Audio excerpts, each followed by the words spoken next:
Welcome to Off the Roster, brought to you by our founding partner, Proline. Must be 18 plus to bet in store, 19 plus online, and it's for Ontario residents only. I'm Lindsay Dunn, alongside my co-host Dan Riccio and Cabby.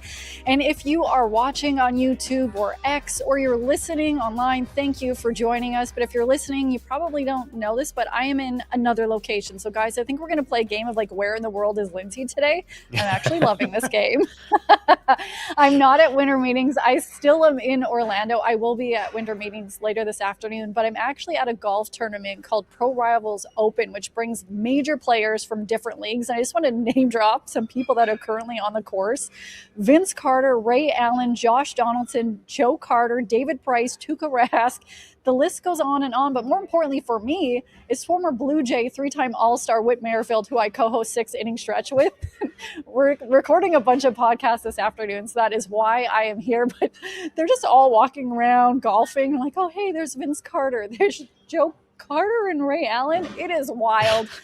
So I'm excited for this day, just as a Toronto sports fan, for the conversations. But what could happen? We have NBA Cup happening for the Toronto Raptors. We're also going to talk about what happened with the Leafs. But before we get to it, I need to talk about the biggest game on the ice that happened in Canada yesterday. Dan, beer league action, your final game out west. Did you get the win? Yes.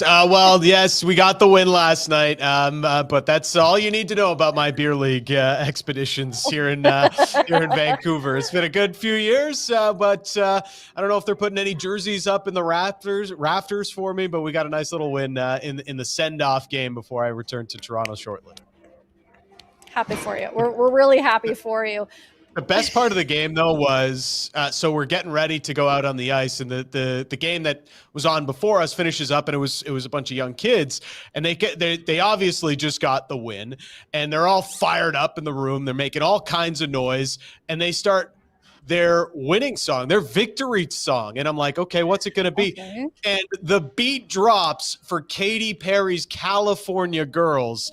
In unison, they're just singing along together. When the chorus drops, they are absolutely fired up. I could only imagine what it looked like in that room, because they were so loud and so it made me want to have California Girls as my victory song. No? I was singing along. Yes. It was hard not to, man. This is one of those moments where you just want to be part of the party, right? It's just like, man, they just sound like they're having a bunch of fun. Well, it is an absolute banger. Congratulations on ending your West Coast Beer League hockey career with a W.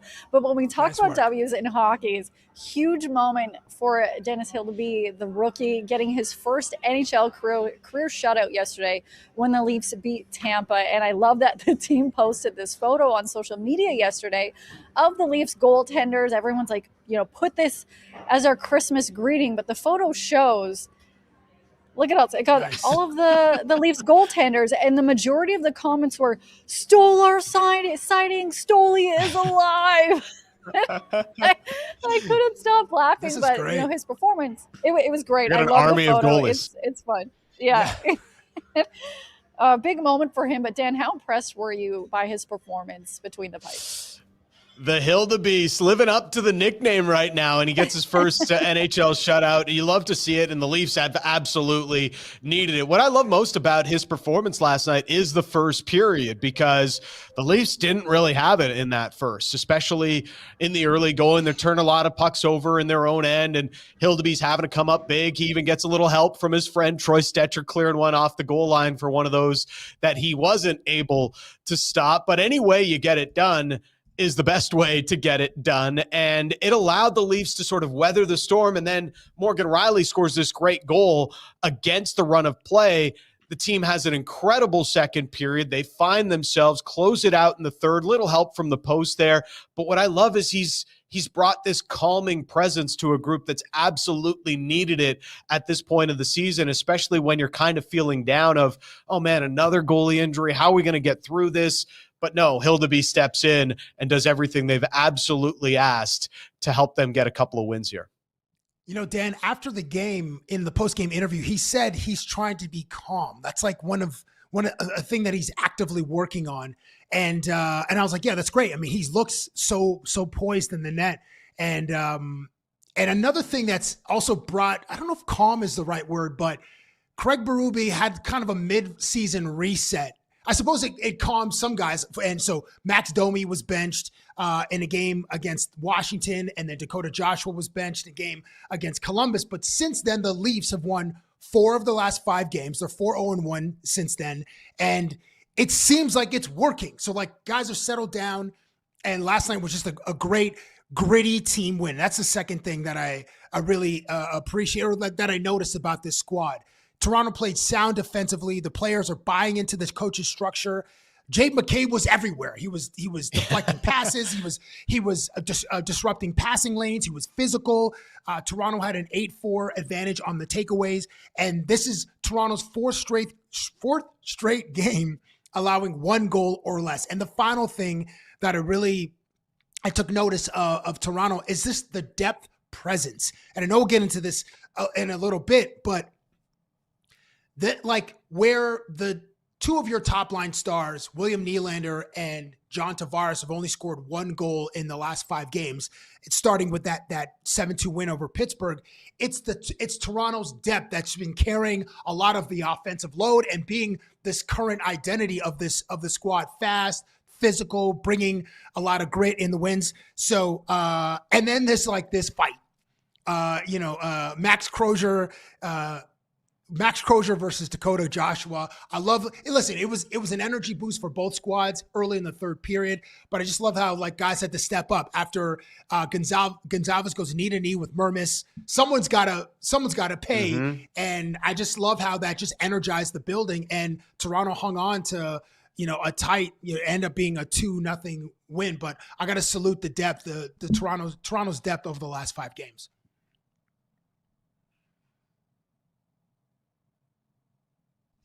We can't hear Lindsay right now. How about now? Because I was just so excited to listen to Cabby's take. But the fight, and when the mitts drop, I love it, because there's this moment where if you are a fan and you paid for a ticket, you get to watch a hockey game and a boxing match. I always laugh every time the mitts drop, because they do the little stance where they're like, I'm going to try to pop you in the head, but really I'm just going to jersey you and we're both going to fall. But I'm here for this moment. But Dan, there was a lot of chatter before the game about Nick Robertson being benched. Craigie B saying that his play has dropped off. And I just kind of did a pulse check with Leafs Nation, how they were feeling about it, because Robertson is really loved by the fan base. What did you kind of take about him being benched? Because obviously we saw when Domi was benched, he came back and performed well. Just the decision to do that. I'm not surprised at all. And I get it. Nick Robertson he's had some really good moments for the team this year. He does bring a lot of offense, which they've sort of lacked. I know not so much recently, but we've talked about the shots on goal being an issue for the team. Nick Robertson is somebody that helps them push the puck up the ice and generate more offensive looks. But he's also, like, in hockey terms, the easiest kind of guy to bench, right? Because he's not a true stud offensive player. He hasn't really had that huge breakout, and he does some things that coaches just absolutely detest. He takes risks. He takes, turnovers at the offensive blue that just drive coaches nuts. So the moment you're looking for a spark, the moment you are looking to get something different, get a different look, he's the easiest guy to take out of the lineup. And until he, becomes a 25, 30 goal scorer, that's just always going to be the case for Nick Robertson. It's not always fair, but every coach in the league is going to look at the situation similarly. And I don't think this is just a Craig Berube thing. We will see. We will see how he responds. I know I just laughed because people were losing it online, which is what they do. And thank you right now if you are on the Nation Network and watching us live on our YouTube page there, because they're trying to get me to say a certain number combo, which includes the last time the Leafs won the Stanley Cup. But hey, I said I'm not. It's yesterday's show. So I'm trying to get 5-5 to start happening. And it's like 5-5. I don't know. Like Nicholas Roy? And I have no idea, because also I'm 5'5", but I'm not going to say it. You can say whatever you want in the chat right now, but I will not say those 2 numbers. That was a yesterday's moment. We've moved past it. Something that we've not moved past, though, is what could potentially happen at the Olympics. This could go two ways. The whole drama surrounding the ice being smaller, the arena probably maybe not being ready in time or really cutting it close, is it could be this fun story where everything is perfect when they get there and it was like nothing was happening at all and we don't know. Or it could be a nightmare. Take a look at this tweet that happened yesterday. The IHF has released a statement confirming that the Olympic Winter Games hockey rink is going to be smaller. The differences are insignificant and should not impact either the safety or quality of gameplay. And then you had Bill Daly of the NHL kind of putting out a couple comments yesterday saying, he wasn't going to be negative about this, but he said when he actually learned about this, thank you for Chris Johnson posting this, saying it was last week. And he says, how will they approach a decision on the Olympics? He said, if the players feel that the ice is unsafe to play, then we're not going to play it. It is simple as that. But he also then went on to say that for the most part, he had a positive conversation and relay of all these information, all the new information yesterday. So it's what is happening right now? I have no idea, but there's just a lot to kind of take away of, hey, there is actually a chance that they may not play. So Dan, what do you make of all of the noise surrounding what could and could not happen? Well, I do know, they're saying now that the projected timeline is to be finished 3 days before the Olympics open up for women's ice hockey at the tournament. And we all know, we can definitely trust construction timelines with our lives. But every Italian knows that it's not ready until Nonna blesses it. So once Nonna blesses the rink, then everything will be fine and they'll be out on the ice and getting fired up for the Olympic Winter Games. I think this is ultimately when I read between the lines of what Bill Daly is saying and how he approached the subject yesterday, we're not making this decision. We've gotten in enough trouble with players in the past for not going to the Olympics. The players wanted this. They made sure to put it as part of the collective bargaining agreement. They want to be back at the Olympics. This is not our choice. It's going to be on them. If they don't want to play, if they don't feel like it's safe enough, they are going to be the ones that make that decision, and we're not going to be the bad guys in this one anymore. So that's just the company line that the NHL is taking right now, and I think there's absolutely no way, unless it's really bad, that the players are going to say no to playing in the Olympics. Well, Cabby, are you going to maybe lace them up and play in the Olympics? Because I know you're going to be there. If the time comes, could we maybe see you, snipe one in the back of the net? Yes, but also more importantly, who's Nona? Who's Nona has to bless the ice? Because they're in Italy. There are probably millions of Nonas that could actually go down there and bless the rink in Milan. So it's got to be Woodbridge's very own Anthony Cirelli and maybe get his Nona out there or somebody with the Italian heritage to bless the ice there in Milano. It's okay. One more. As long as that happens, I'm good. And yes, Lindsay, I'll be available wearing number 6'8" for Team Canada to snipe on the back of the net. Oh, someone I see. You know what I want? I want to see Cabby do an espresso tour while he's there at the Olympics. Not a bad idea. Yes. Not at all, bro. Yes. Thank you. Yes. Look for it. We can make that happen. Somebody I don't see sniping a goal in the back of the net is our next guest, who co-hosts one of the #1 Raptors podcasts in the world. It is called Hello and Welcome. We're joined by Will Liu, who I actually don't even know if you could skate, Will. Can you skate? Hell no. Oh, I kind of now need to see this. Yeah, we're going to bring you to, Nathan Phillips Square and have you with one of those little lovely walkers that you can skate around on the ice. We're going to make this happen. That does sound fun because I definitely need the walker. I've definitely fallen a couple of times when I've tried. But yeah, there's 2 Canadas. There's 2 Canadas. I'm part of one of them. So yeah, fair. Same. So, Will, it is a big night at the Rogers, not the Rogers Center at all. I'm just so excited to talk about the Raptors right now that I'm confused. Scotiabank Arena, where the Raptors are going to host the Knicks for a knockout round for the NBA Cup. My first question I need to ask to you really doesn't have anything to do with that, but who would win in a game of dodgeball between Desmond Bane and OG Anunoby? Oh, wow.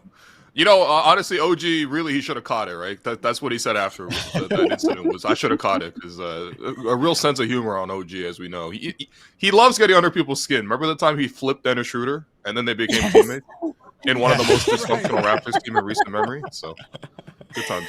Oh, I love it. Yeah, I am on team OG for that. But tonight, this game, you can look at it a couple different ways. I view it as a great testing point for the rookies and some of the sophomore players, whether it be Jacoby and Jamal Shed. They've never played in a playoff game. So the hope is that, hey, by the end of the year, end of the season, you're seeing the Raptors playing in the playoffs. And this will give them a little bit of taste of what it could be like. How do you view this game tonight for the Raptors?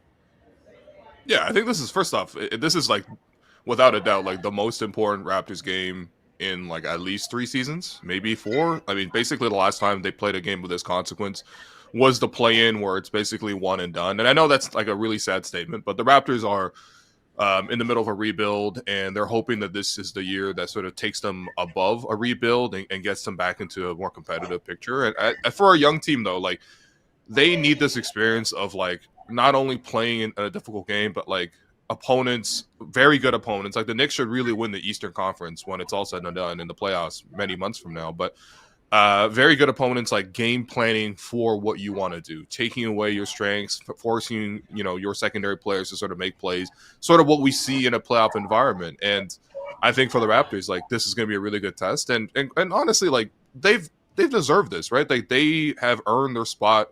They were the first ones to clinch a spot in the quarterfinals because they played so well in the group stage games. And, I think that they should play with some pride because I think the last couple of games they've been really struggling. But we've seen 2 very different, Raptors teams. And if the good one shows up, then they can beat anybody. So, Will, what is, you mentioned the slump. What is the biggest reason right now that the Raptors are struggling? Obviously not having RJ.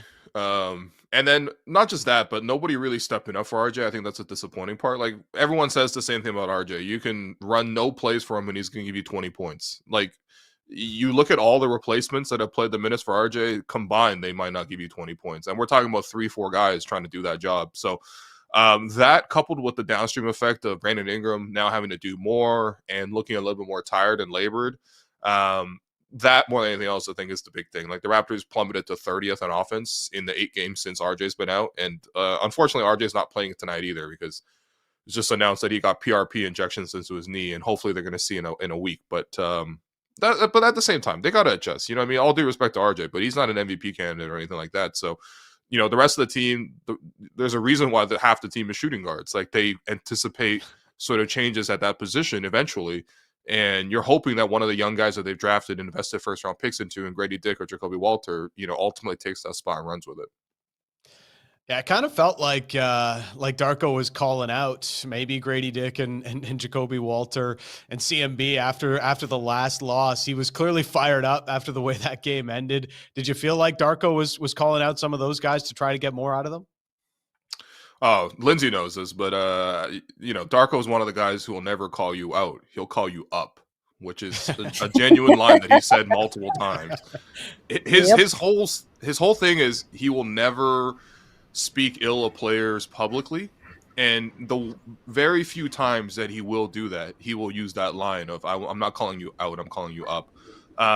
What I understand is behind the scenes, he's certainly pretty hard on the players, and will certainly is not afraid to bench a guy or discipline a guy in terms of just like letting them know what their mistakes were. But yeah, it's pretty rare to see a Darko call out. And I mean, the time I remember Darko calling guys out is when he snapped against the referees after the Lakers game. Say it. Say what he said. Call out. Scotty Barnes is the face of the NBA, man. Honestly, Scotty's played great this year, man. He could be on an All-NBA team at this rate. Yeah, Scotty is. He's definitely elevated his game. So they're waiting on a couple others to elevate theirs. But we saw the Knicks recently, an NBA Cup preview. They blew out the Raptors at MSG. What were the lessons learned from that game? Oh, man. That was a tough game because the Raptors got down like early really quickly. I think the big lesson is that the Knicks are a very good three-point shooting team, and the Raptors, you're always going to want to send extra defenders at Jalen Brunson. Darko after the game said basically like, why don't people talk about Jalen Brunson as an MVP candidate because he's that good? And I understand you're not going to guard any MVP candidate one-on-one. But if you send too much help at him, like the Knicks have a lot of capable three-point shooters across the board. We'll see if Karl-Anthony Towns ultimately plays tonight. He didn't play the last game against Orlando. Certainly that really changes things when you have a center who can shoot it from like 35 feet. But yeah, I think that's the big lesson is that like the Raptors got to make sure that they don't send as much help because OG, Mikal Bridges, even Miles McBride, like a lot of these guys can really, really fill it up from three, and they're not looking for a second, invitation. Will Jakob Poeltl didn't play against LA or New York. RJ's missed a bunch of games. You've updated the audience saying that RJ will not play tonight. How often do you keep the context of like which Raptors starters aren't playing while you're watching Raptors games? I mean, you keep the context for sure, right? Because two of those guys, they're pretty hard to replace.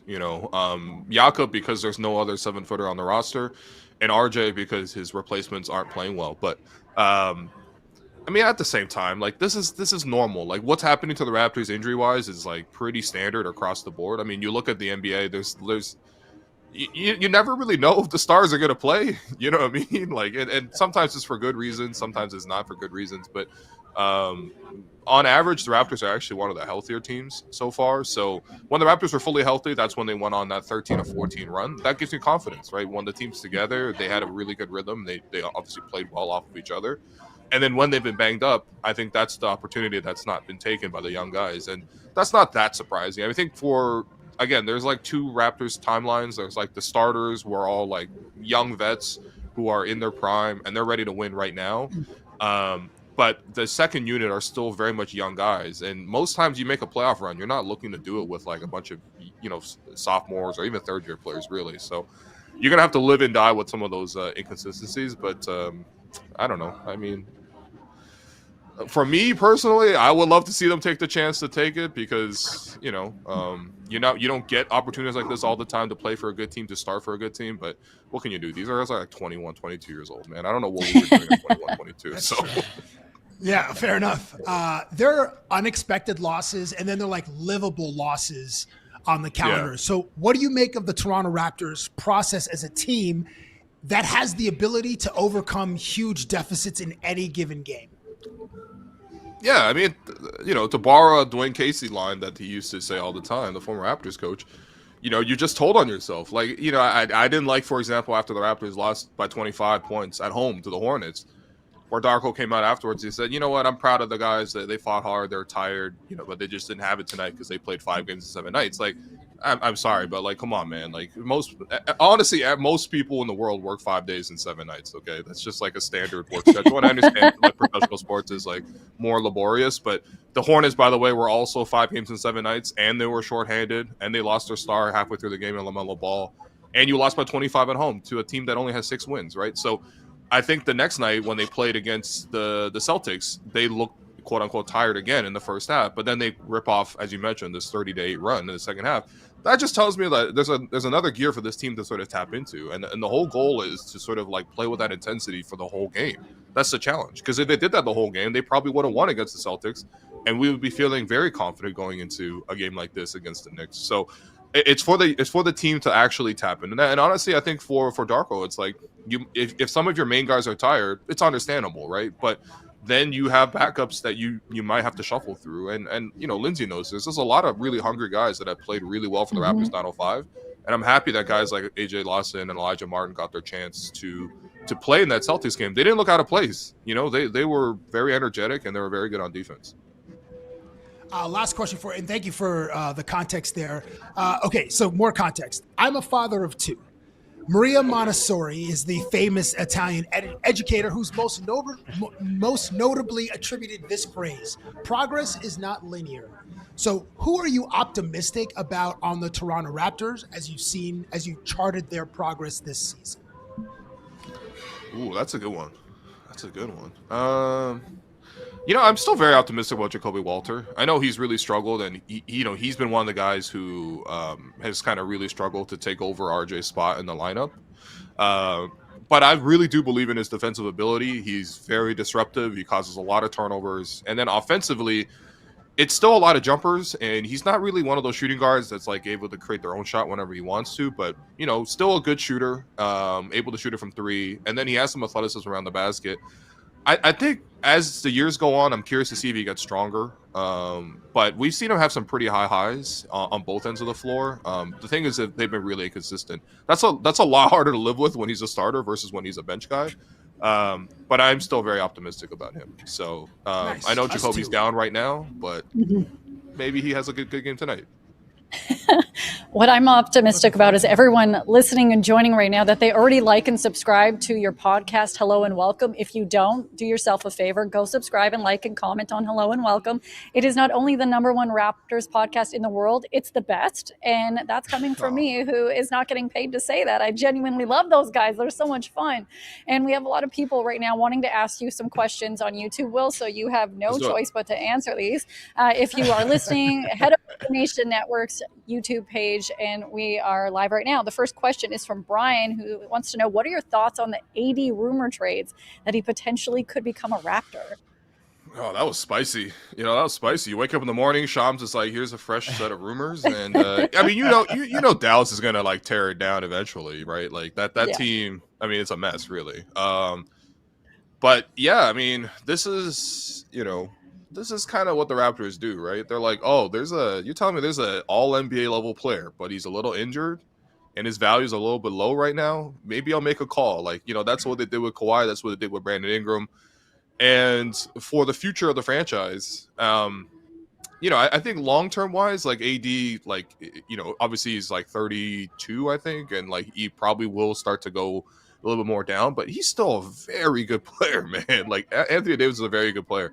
It depends if like the Mavericks really just want to get rid of him just to get rid of him. There's some like financial ramifications too. Like they can obviously, get under some like that's honestly, the accounting of sports might be the most boring part of sports. But like if you can give them like RJ Hurdle and like a prospect and a pick for Anthony Davis, like all due respect, but that's an incredible talent upgrade. Now, of course, you'd be really asking Raptors trainer Alex McKechnie to be working real overtime, because on one hand, with the left hand, he'd be flexing Brandon Ingram's ankle. On the right hand, he'd be doing whatever he needs to with Anthony Davis's knee. But yeah, I could see it as like a buy low opportunity on a player that, I mean, it's crazy because buy low. This guy was just traded for Luka Doncic in it within a year. So they've the Mavericks might have bought really high on AD, and the Raptors may have a chance to buy really low on AD. But I mean, it's the Raptors. This is what they do. They always sniff around these guys who are undervalued. And then when he potentially is with the Raptors and you can do a Gillette sponsorship and shave his unibrow, I would be definitely here for that. All right, we got definitely not in the possible outcomes in that situation. There, Lindsay. We'll go very viral for that. All right, this next one is from Treeper, who says, do you think Darko needs to stop being stubborn and putting the same lines out? AJ in that group was the best group on the floor versus the Celtics, and he brought out the bad group in clutch time. Do you think Darko's being stubborn? That bothered me a little bit too. I think not necessarily even just with AJ, but the Raptors made that huge comeback because they played really great defense. They didn't have to help as much, and they stopped allowing the Celtics to shoot wide open threes because they weren't just collapsing the paint every single time. When they brought Jakob Poeltl and Emmanuel quickly back into the game late, it was like, oh no, those are the two guys the Celtics have been hunting all night. Now, at least with IQ, I understand because he was sick. With Jakob Poeltl, he's got a bad back, and you kind of know in the first half at least, if Jakob's got it that night or not. He didn't have it that night, so like it just wasn't the best option to put those guys back in. Now, I understand you can't ride the bench guys the entire way, but there's other options you could have done with the lineup. You could have gone smaller with like Scotty at the 5 and throw an extra wing out there like Mamu or even CMB at the end of the game. But yeah, that was disappointing because the Raptors certainly had a great comeback. They even briefly took the lead, but then they just like gave it up late, kind of making the same mistakes that they made that got him in the hole in the first place. So I don't know if Darko's stubborn in that sense. Part of that you could say is like on the flip side, he really trusts some of the guys, and Jakob is trustworthy, but it's health, man. If he doesn't look right physically, then I don't really need to see him in the biggest moments, 2 more questions. I really hope you are not going to shoot around today because you absolutely are not going to make it, but we appreciate you being here today. And we are Lindsay, really you're the such only big one who fans. goes to shoot around. Okay, come on. I know, I love shoot around. Come on, you know how empty shoot around is. Hey, she's true to this, not new to this. Yeah. She's very true to this. Another question is, would Looney be a good buy low target for Ochai's expiring contract, which, by the way, just bringing up again, Will, that he has only made 2 3-pointers so far this season for the Raptors. Yeah. I guess I wouldn't mind. You know, there's no long-term value in that, but I don't think the Raptors see the long-term value in Ochai either.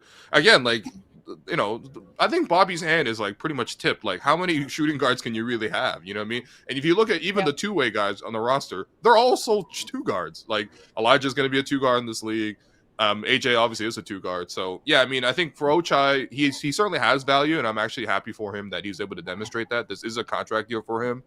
But ultimately, if you can turn one of your many shooting guards into a backup big, that'd be good. Looney, that's like I mean, he's solid. I'll trust him come playoff time. But I don't really. Is he even playing much these days? I don't know. It's hard to be watching the Pelicans. You know, if I get an off night from the Raptors, I'm certainly not tapping into the Pelicans. I'll watch Derek Queen highlights. Period. That guy just had a 30-point triple double, which is Yeah, he's been awesome. But highlights is enough for me, man. 10 minutes is perfect. Amazing. The last question is from, let me make sure I got the username right, Grandma Lindsay 85. Who would win in dodgeball? Darko after 8 espressos or public freakout sideline Nick Nurse? Oh, man. Oh, man. You know, I have to say, I think Nick was the better athlete. Like, I read Nick's book, which was an autobiography, so, you know, no one's going to verify how good of a quarterback / shortstop / shooting guard / whatever. Like, the way Nick wrote about himself in the book, you really would have thought he was Bo Jackson. But yeah, Nick did play college basketball, so I'll give Nick the edge here. But Darko with 8 espressos, man, Darko's a dog, you know that. So yeah, I know. My money's on Darko in that. Do they play dodgeball in Serbia? I feel like, you know, they must. I feel like Nick would be more familiar with the rules of the game. Yeah, Darko would make up his own rules and like just full on Bane when like OG style. My money's on Darko all day, every day. Okay. All right. Kind of like Darko in that matchup too. Wow. Yeah. Anyways, thank you so much for joining us. Enjoy the game tonight. That is Will Lou, the legend from the #1 Raptors podcast in the world. Hello and welcome. Go subscribe. They're lovely humans, Will. We appreciate you, Phil. Thanks for joining us. Thank you, young man. Thank you guys so much. Will. Love the show. All right. See you guys. Yeah, that was the most insincere love the show I've ever heard, and I will be texting him about that, and we will be changing that. We can't be throwing jabs at the homie for blessing us being on the show on the way out. Yeah. Yes, I can. He's my friend. That's bad juju. Okay, fine. All right, okay. He's my buddy. Oh, he's just, him and Alex and Jerome are just 3 of the best guys out there. But when we talk about 3 of the best guys out there, would we go Bo Bichette, Kyle Tucker? What are we looking at when it comes to MLB? Yeah. We're going to talk about winter meetings where I've discovered it is really just... it is really just people walking around with clipboards who are not getting any information, saying that they may have information, stay tuned, and that a player may or may not have met with an organization, and agents trying to feed the reporters information to tweet out to generate traction. It was the most fun day at the circus I've been at to just watch what happens behind the scenes and the rumor mills that are being created, where a lot of it's just a rumor.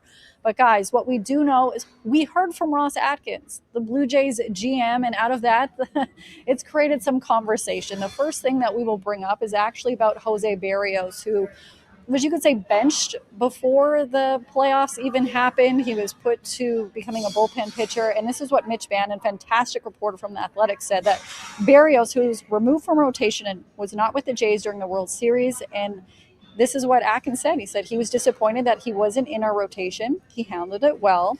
And then on why he wasn't seen much in the postseason, he says he thinks he was just having a tough time. And Dan, I want your fan reaction to this.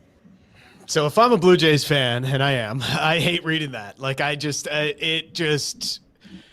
nails on a chalkboard. It is painful to hear that a teammate left his team at the critical juncture of the season. You know, as much as I get it, you're a professional athlete. These guys are as competitive as people as there is on earth. And they're also a little bit delusional. You kind of have to be part of the 0.01% of professional athletes that live on this planet. But I still don't love the idea of you leaving your team. And I'm sure there's more of a story here than meets the eye, that there's not as much of a black and white storyline here as Ross Atkins maybe made it out to be yesterday. But I'm still kind of cheesed at how this is all played out. And I don't know how, if you're the Blue Jays, I know Ross was saying he's downplayed any kind of a trade or anything like that, but I don't know if we're going to see Jose Berrios be with the Blue Jays come spring training. I wish we had a little bit more context. Like, I wish we're obviously hearing the management side, but I don't know, Lindsay. I don't know how much insight you have into the clubhouse, but I just wish we could hear, and maybe we will eventually. You know, we'll get like a clip on Instagram or TikTok where Berrios is on someone else's podcast and is explaining what happened in 25 with the Blue Jays. But I just wish at this juncture we had more from Jose's side about why he ultimately left the team as in the highest leverage part of the season, which is, you know, during the playoffs in the World Series. Yeah, it will be interesting. There is a rumor and kind of storyline developing that it could be family related, that he wasn't there, but I am not going to speculate. I do not know if that is true. I've tried to reach out to the sources I know that are close to him. So what I will take out of this is when he first was kind of benched and put to the bullpen, you could say, like, he's still with the roster, that a lot of the players in the clubhouse were really mad for him, especially what happened in Minnesota, how he was pulled during the wild card when the whole stat things and that blew out, and how he handled that so professionally. And that was a heartbreaking moment for him. And he never really spoke out about what happened. He's like, I'm here for the team. I'm doing what I was told. I think we put out a good effort. But I can tell you, when he was put to the bullpen and that he would not be starting, there was a clip of Whit Merrifield talking on 6 inning stretch about how this was such a slap in the face to Berrios and that the clubhouse beloved him and that he proved that he should be there. Alejandro Kirk liked it, and everyone's like, Kirk, he's in on this. But people were talking within the clubhouse saying that they were really mad that that happened to him, and he did not deserve it. Yeah, there could be a whole bunch of things behind the scenes that we do not know, but I know a lot of the players in the clubhouse were not happy with that move. And that is before it was announced that he had injury or even had any sight that he was dealing with something. And then when it comes to him not being around in the World Series, I interviewed him and Kirky and Jimenez all on the field after they booked the ticket to the World Series. And he was actually, like, he was really nice about it, saying he was happy for the team. So it will be interesting to see how this actually plays out. Right now, it is not a good look for either side. I'm not sure how they are going to mend this relationship. As someone who has been in the doghouse only a couple times in my life, I've only got out of it by buying like a grape Slurpee for my husband. So I don't think that is going to be. Yeah, they're so good. So, hey, if you're in the chat right now, maybe you've been in the doghouse or have some advice on how they should mend the relationship. We're in the chat right now. Guys are saying that they do not want to see that relationship rebuild, that they are not really looking for Jose to be back on the roster. Now, another storyline that actually came out of Ross's mouth, so this is legit, this isn't speculation, was involving Shane Bieber, who very quickly opted into his player option, which surprised a lot of people. And this is what Ben Nicholson-Smith said from the meeting, was that about Shane Bieber is expected to be ready for opening day. And he said he described Bieber's progress as week to week and acknowledged Jays may watch his workload in the spring. Of course, he was recovering from Tommy John surgery and made his start later in the season. He says, as of right now, he's in a strong position. And I suppose as he starts to ramp up, we could consider some stagger in the potential of him, you know, not being at 100% at the very start, but we're taking it rather kind of a week at a time at this point with Shane. This did raise the alarm bells for Blue Jays Nation about whether or not he's going to be healthy and why was he put in the extra innings in Game 7. Dan, when you saw this, were you a little bit concerned about what the health state of Shane Bieber is, of which, like, I'm not too concerned. I thought he looked fine, and it's just kind of what we've seen in previous years with the recovery of guys with Tommy John surgery. But that's just me.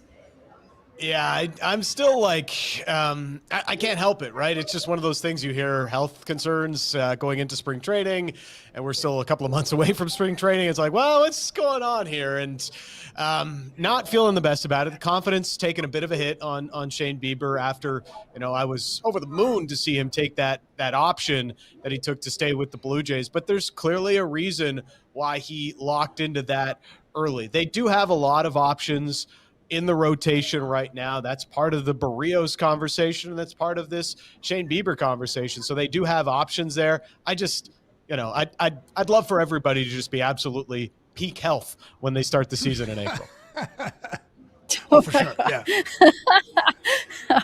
Yeah. So those were like the definite storylines surrounding the Toronto Blue Jays that are factual because we were hearing it from somebody in the organization. Yes, people are losing their mind over Bo Bichette, allegedly. I don't even know the proper word to use right now. Yeah, allegedly. About Bo Bichette. Yeah, Bo Bichette allegedly having a Zoom call with the Boston Red Sox. Everybody calm down. If I was Bo and my agent didn't have me meeting with other teams, I would fire his ass so fast because it is called negotiations and you're using it for leverage.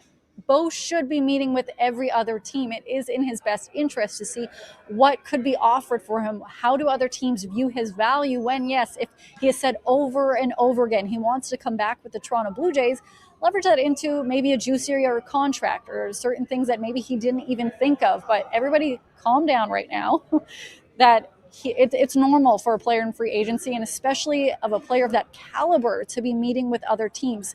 They would be morons, guys, if he didn't meet with other teams. So I also heard, and this is where we can get egg on my face if this isn't happening, that the Blue Jays are not looking to have any major announcements within the next 24 hours at winter meetings. So everyone can enjoy the Dylan Cease availability at 3:30 today. Yeah, don't want to upstage like the big announcement and the big signing because the Blue Jays gave us like the huge news in the offseason like 2 weeks ago when it announced Cease Mode was joining the Blue Jays staff. So hopefully we don't want to have any egg, tomato, anything on your face, Lindsay, just a big smile. And the Blue Jays will not make any announcements in the next 24 or 48 hours. I was just going to say only Connor McDavid is the one who doesn't negotiate. He's just like, you know what? I'm just going to sign for the exact same amount of money, even though I'm worth like $10 million more per season. But other than that, you're more than free to get yourself the bag when you hit free agency, as Bo Bichette will. Yeah. He's absolutely going to get the bag and everything else that comes with it. And yesterday I was in New York Yankees manager Aaron Boone's availability, mostly because I thought it would be hilarious. I find him a card. And a lot of people say he looks like Ernie Clement, but we will wait till eventually we interview him in person to ask about that. Yeah, Earn Dog gets that a lot as well. But he was asked multiple times about the Toronto Blue Jays and how far he thinks the gap is between the teams. And here's what he had to say. I mean, we ended with the identical records last year. I mean, I don't want to discount that they kicked our ass last year. Like, don't take facts only. Yeah, say that part again. So, I mean, I would say the gap is probably we have the exact same record, and but they obviously were a great team last year, and an eyelash away from winning a world championship. So they certainly proved to be the better team this year, and hopefully we can close that gap and pass them and others this year. Can I say one thing? Yes. I'll give him credit for this, and here's part of the context that we're forgetting. Toronto did not have to face Garrett Cole. And he is, number one ace on any baseball field that he steps onto. So he's kind of right. The gap isn't. I mean, if their squad is fully healthy and Toronto's is fully healthy, then the gap isn't that wide. Specifically because Toronto didn't have to face, a 2-time or 3-time Cy Young Award winner. I'll let that, but more importantly, the Yankees lose. I could listen to that all day. Yankees lose. Lose. What I took out of that, I was really kind of shocked and I was taken aback from his availability because I've only ever seen him pre or post game, and he is a little spicier. And I think a lot of fans who watch the Yankees, he is usually at a 10 out of 10 with his mannerism. So he was calm. He was chill, AB, that day. And I definitely was so taken aback by that. I didn't ask a question, but he was, asked over and over about the Toronto Blue Jays. And I kind of am loving how the Yankees fan base has been spiraling since the Jays beat them in the ALDS. And I'm not going to hold it back ever. This is great. So we'll see what happens today. Dylan Cease will be speaking at 3:30. I see your comments in the chat for what we should ask. Even Scott Boras, who will be there, who's the agent, the big man, the big agent will be there. But I also want to see super agent, if he'll say anything about Max Scherzer. So a lot could still happen today. Yeah. Quick correction on my end. Garrett Cole, just a one-time Cy Young Award winner, but still an ace on any staff. My bad. Yeah. You know what? How dare you? And how dare you so politely correct yourself? Now, we're spitting facts today, and I'm hoping you guys will spit some wins because it is time now for the ProLine pick of the day. When watching your favorite sports, make things interesting with ProLine. Must be 18 plus to bet in store and 19 plus to bet online with ProLine Plus. And you must be in the province of Ontario at the time of play. Please play responsibly. Dan, you're up at bat first. Well, we're going to take a stroll down Narrative Street after Austin Matthews got us a win last night with his anytime goal. Thank you for the empty netter. And on Narrative Street today, the Raptors coming off a tough loss to the Celtics. Darko calling up his team, as Will told us earlier, and trying to get more out of his guys, pushing some buttons. So I think in this big NBA Cup game, quarterfinal, they recently got blown out by the New York Knicks. The Raptors are going to have a bounce back, and I'm taking them +4.5. I don't know if I don't have the guts. You guys can call me out on this. I don't have the guts to give the Raptors the win tonight and take them on the money line, but I am going to go with them on the spread at +4.5. It's going to be a tight game that decides the NBA Cup quarterfinal. Yeah, I'm calling you out, Dan. I'm calling you out. They're getting the W. They're getting Roll the W. dice, bro. It's about as soft as you can be with that one. I have to admit. Yeah. This is for entertainment like purposes ply only. Soft, yes. Yeah, I'm going to follow you down Narrative Street. NBA Cup matchup tonight. The Raptors have lost 3 straight, so they have to bounce back. And I'm looking at the All-NBA first team. Let's go, Scotty Barnes. Over 5.5 assists. He's hit this mark 3 in his last 4 games. And generally when he plays the Knicks, he's got to be a scorer. But with push tempo, with dictating the pace, I think I anticipate Scotty Barnes leading the charge and dishing out the rock. Over 5.5 assists a game, or tonight, is my play for the 416 pick of the day. Dan, will we call you out on not so confidently calling out the win tonight for the Raptors, which I am predicting a W. I'm excited for that, and I'm hoping that they will take on the Heat, who tonight are taking on Orlando in the NBA Cup, because we could see Norman Powell on the court against the Raptors. Really, and his former bench bud, Jakob Poeltl, who isn't probably going to play because he's not feeling great, but who knows? I don't care. I want to see Storm and Norman back taking on the Raptors. But we have a hot take scenario going on our chat right now. If you are watching anywhere else that's not YouTube, find us under the Nation Network. Make sure to subscribe because we do a live chat. And we were talking about my background being Christmassy. They were giving it a shout out saying how nice it is. And then I said, I would just like to point out that Last Christmas is the worst Christmas song of all time. And apparently I'm wrong. What is the worst Christmas song of all time? It is. It's Last Christmas. Last Christmas, I gave you my heart. Isn't it Wham or George Michael? It's just bad. It actually is one of those songs, when I hear it, I get I actually can feel my blood starting to boil. And then what is it, like Mary's Boy or whatever? I can't even think of who sings that song, but Nick Kay, one of our producers, said that. And anyways, Feliz Navidad is getting on there.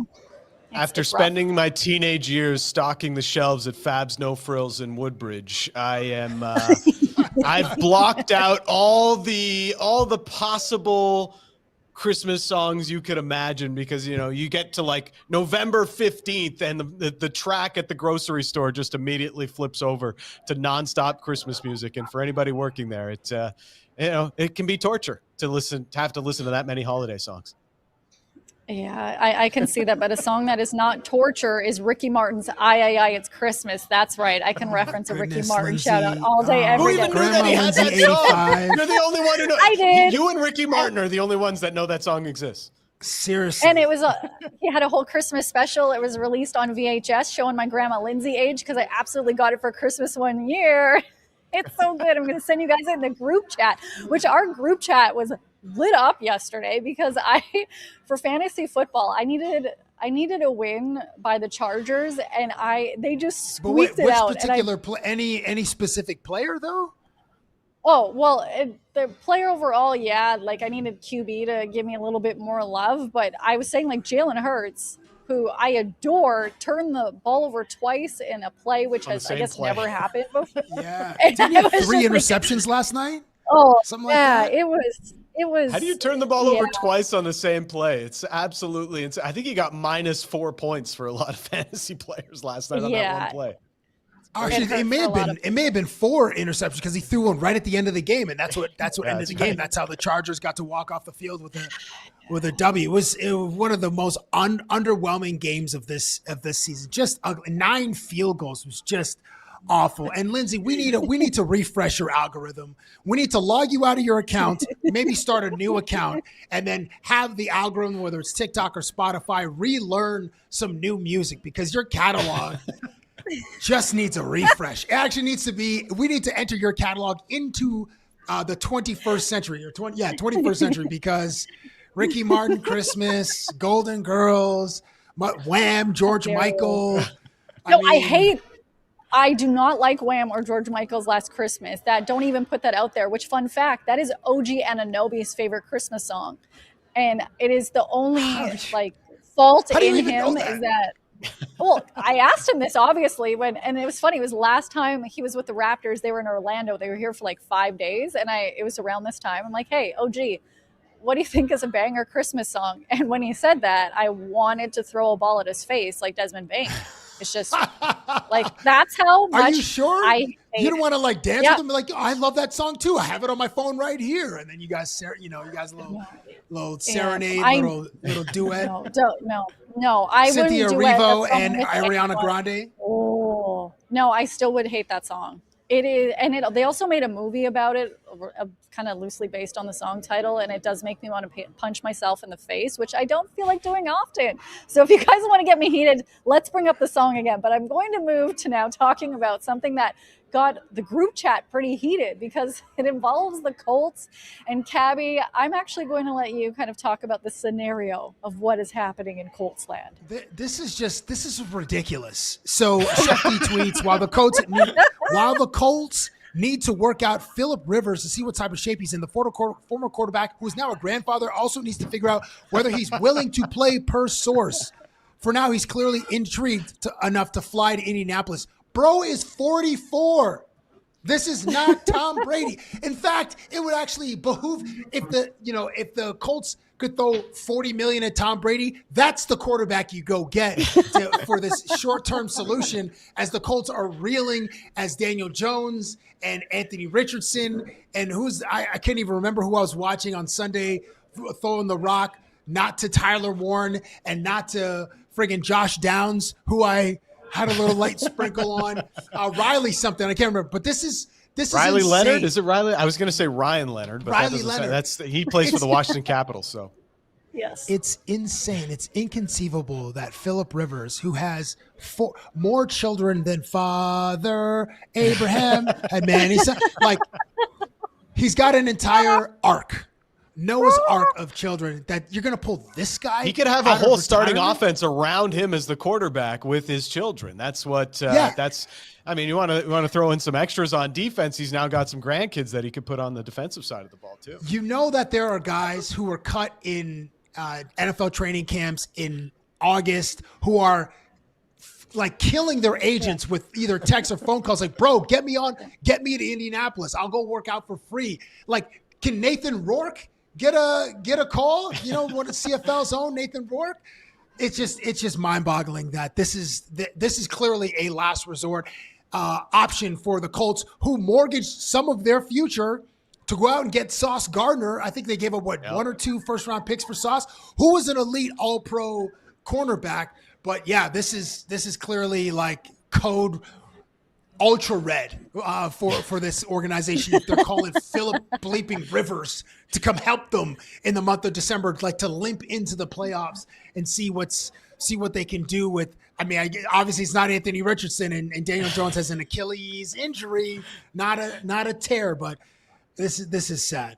Just sad. I think Philip, what was the last time he played a snap? It was like 5 years ago. It was 2020 that the last time. Like COVID, Philip bro. Rivers. He was playing during COVID. And he had a noodle arm then, and like Philip Rivers is an incredible quarterback. Yes. Don't get me wrong here, but he had 5 years ago. He had a noodle arm. You know, like who's he throwing the ball to right now? Brett Rippon has at least played in some games. He's on the practice squad. He's like, man, you'd rather pick a 44-year-old guy off the street than take me off the practice squad right now. I mean, this is next level. I get it. Like, you know, he could probably still do a job, maybe, probably not. This isn't like Joe Flacco's been able to keep the Bengals together, but I just don't know what we can expect from Philip Rivers. Does he need to get away from his 10 children this badly that he's willing to go back into the NFL 5 years later? The answer is yes. Yes, go get Russell Wilson. He ain't doing anything in New York right now. Homie's just going. He's just going to like Knicks Mr. games Unlimited is Brooklyn very Nets limited game. right now. Well, his Very limited availability to bench is duty. unlimited. Yes, that's true. Oh my gosh. So basically, this is our group chat in a nutshell, but I will respect my fellow senior citizens. I'm happy for Grandpa 44-year-old Phillips. For the record, I am younger than him. But what a wild, wild storyline. And just thank you for everyone who was following along on X, or you're on the comments rather, on YouTube under the Nation Network in the live chat. We appreciate you. And thank you for listening. Wherever you listen to the podcast, tomorrow, big show, because I will not be on it. I'm flying back when our show is live. But we got D-Row, we got Danny Green, and you got Cabby and Dan. What else could you ask for? It's going to be an awesome show. Thank you for joining us for another episode of Off the Roster. Peace, everyone. Hope you enjoyed this video. If you want more Off the Roster content, make sure to like and hype this video and subscribe to the Nation Network YouTube channel.